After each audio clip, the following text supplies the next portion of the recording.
Hey guys, welcome to my channel Aharer Bahar. আশা করি তোমরা সবাই ভালো আছো। তোমাদের ভালো থাকার জন্য আমি আজকে তোমাদের সঙ্গে শেয়ার করব এমন একটা রেসিপি যেটাকে নতুন বলা যায় না।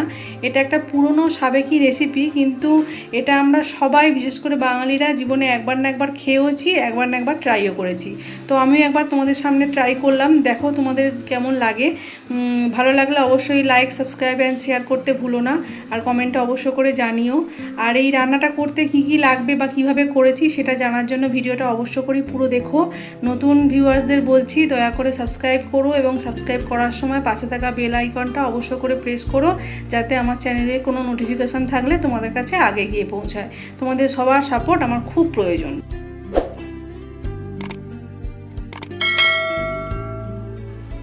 তো দেখো, প্রথমেই আমি এই রান্নাটা করার জন্য ফোড়ন হিসাবে যেগুলো রেখেছি সেগুলো হলো শুকনো লঙ্কা, তেজপাতা, গরম মশলা আর রসুন বাটা। গরম মশলাটার মধ্যে রয়েছে দারচিনি, লবঙ্গ, এলাচ আর একটুখানি স্টার অ্যানিস।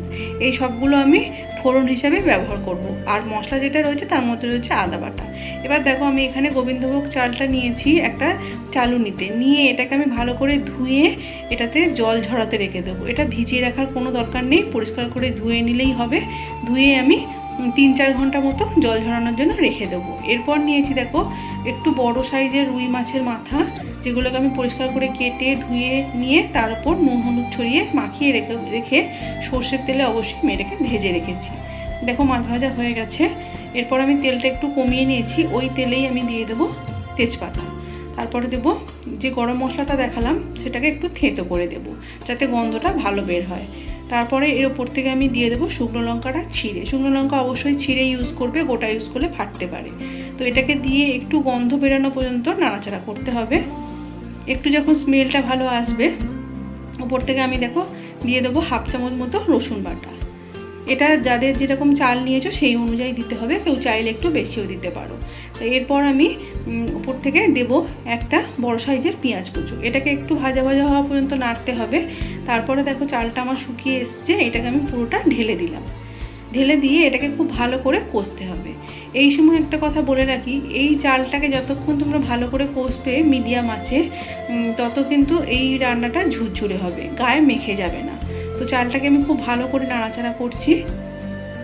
দেখো, সুন্দর করে মিক্সও করতে হবে এবং চালটাকে ভালো করে ফ্রাইও করতে হবে। তারপরে উপর থেকে দিয়ে দেওয়া হবে আদা বাটা। আদা বাটা দিয়ে মেয়েটাকে আবার ভালো করে নাড়াচাড়া করবো। উপর থেকে আমি দিয়ে দিলাম স্বাদ অনুসারে নুন, 1 চামচ মতো হলুদ গুঁড়ো, আর দিয়ে দেবো 1 চামচ মতো লঙ্কা গুঁড়ো। এটা অবশ্যই শুকনো লঙ্কার গুঁড়ো। আর দেবো চিনি একটু, কেউ চাইলে একটু মিষ্টি মিষ্টিও খেতে পারো, তাহলে একটু বেশি চিনি দেবে।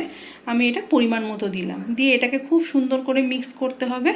করে নিয়ে ভাজা ভাজা করতে হবে চালটা। দেখলেই বুঝতে পারবে চালটা একটু ফুটে ফুটে সাদা সাদা মতো হয়ে যায়, তখন পর্যন্ত বুঝতে পারবে যে চালটা কষানো হয়ে গেছে। তারপরে এর উপর থেকে আমি দেখো আমার চালটা কষানো হয়ে গেছে। উপর থেকে যেটা জল দেব, জলটা হচ্ছে চাল যতটা তার ডাবল জল দিতে হয়, কিন্তু আমি এখানে ডাবলের থেকেও অর্ধেকটা দেব। কেন দেব সেটা আমি বলে দিচ্ছি, কারণ আমি চালটাকে এখন পর্যন্ত 60% কুক করব, তাই জন্য। তো এটাকে ভালো করে দিলাম, দিয়ে নাড়াচাড়া করে আমি ঢাকা চাপা দিয়ে রেখে দেবো 5 থেকে 7 মিনিট। তারপরে দেখো এসেছি ফিরে। এরপর জলটা যখন শুকিয়ে এসছে, উপর থেকে মুড়োগুলো দিয়ে দিলাম। এই সময় বলে রাখি, কেউ চাইলে মুড়োগুলোকে ভালো মতো ভেঙে দিতে পারো, কিন্তু আমাদের বাড়িতে বিশেষ করে আমার ছেলে অত ভাঙা মুড়ো খেতে চায় না, কাঁটা লাগে, তাই আমি অতটা ভাঙলাম না। মুড়িঘণ্টতে কিন্তু মুড়ো ভেঙেই দিতে হয়। তোমরা এতক্ষণে নিশ্চয়ই বুঝতে পেরেছো আমি এটা মুড়িঘণ্ট বানাচ্ছি। তো ওপর থেকে আমি আরও একটু জল দিলাম, যে অর্ধেক জলটা রেখেছিলাম সেটা দিয়ে দিলাম। দিয়ে এটাকে আবার একটু ভালো করে নাড়াচাড়া করে আবারও 5 মিনিটের মতো লো ফ্লেমে ঢাকা দিয়ে রাখলেই রান্না একেবারে কমপ্লিট হয়ে যাবে। দেখো, আমি 5 মিনিট পর ফিরে এসেছি। জল একদম শুকিয়ে গেছে, রান্নাটা পুরো ডান, চাল পুরোটাই সেদ্ধ হয়ে গেছে এবং খুব সুন্দর একটা স্মেল আসছে। এটা একেবারে বাঙালিয়ানা স্মেল। তো আমার বাঙালির বিরিয়ানি মুড়িঘণ্ট একদম কমপ্লিট, রেডি টু সার্ভ।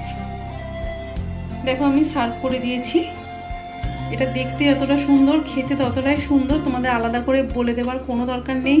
বাঙালি তথা সবাই এটা খেতে ভীষণ ভালোবাসে। তোমরা বাড়িতে এটা অবশ্য করে বানিও, খেয়ে আমাকে অবশ্য করে কমেন্টে জানিও কেমন হয়েছে, এবং সবাই ভালো থেকো। Thank you.